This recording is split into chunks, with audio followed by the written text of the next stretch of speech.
Hello everybody, hope you're all doing well. In this video I'm talking about a major update on the FIA's response to Max Verstappen's crash during qualifying for the Austrian Grand Prix, as well as Verstappen's thoughts on this. Now Verstappen was in the 5th pole, however, at the end of Q3 as Verstappen tried to find time in the final sector, he lost the rear end of his car and ended up in the barrier. Now the good news is that Verstappen was okay following the incident. However, in terms of his grid position, the crash means he starts P5 for the Grand Prix, and Verstappen feels he could have started in a higher position, with him saying, as quoted by Sky F1, "In that lap on turn 6 there was a big moment on entry. It's a bit weird as I've not had something like that all weekend. Then in turn 9 it was immediately gone. Not a small correction, but full lock off. That's a bit odd, so we'll have a look. It's a shame as realistically we could have been P3, but getting off the line is hard for us, so even P3 we might drop to P5.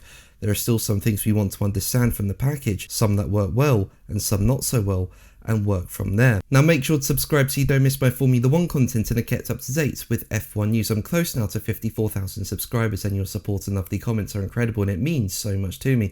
Thank you so much for it. Now going back to this crash, and the FIA's response to this was quite controversial. Despite there being a car in the wall at a high-speed corner, the FIA decided to bring out a single yellow flag instead of a double-waved yellow, and that had implications for the pole fight. Basically, Verstappen crashed just before Mercedes drivers Kimi Antonelli and George Russell passed that area, and Antonelli aborted his lap, believing the incident was covered by double-waved yellows, while Russell lifted but completed the lap at racing speed, and he had enough margin to propel himself to pole position as a result, while Antonelli dropped down to 4th on the grid. And interestingly, the site of the incident switched to double-waved yellow conditions 22 seconds after the initial yellow flag, according to race direction messages, but by the time that happened, Russell had just passed the double yellow zone as he completed his lap 3 seconds later. And asked what he thought of initially just a single yellow flag being shown after a crash in one of the fastest sections of the circuit, Verstappen said, as quoted by motorsport.com,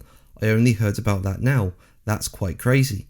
So why did the FIA choose to use a single yellow flag for this incident instead of a double-waved yellow flag that would have stopped lap times coming as a result? Well, according to motorsport.com, the FIA has explained that the standard procedure was followed, and at the moment the marshal saw Verstappen lose control while he was still on the track, a single yellow flag was immediately displayed. Race control then takes some time to assess the situation and the level of danger once the car has actually hit the barrier to determine whether the situation needs to be upgraded to double yellows or a red flag, according to the FIA. That also happened in this case some 15 to 20 seconds after the first yellow flag was shown. During that intervening period, Russell and Antonelli passed the scene of the accident, meaning that at the point it was still only a single yellow flag. But that's going to be the video from me. Thank you ever so much for watching. Make sure to like and subscribe for more videos, and until the next one, take care.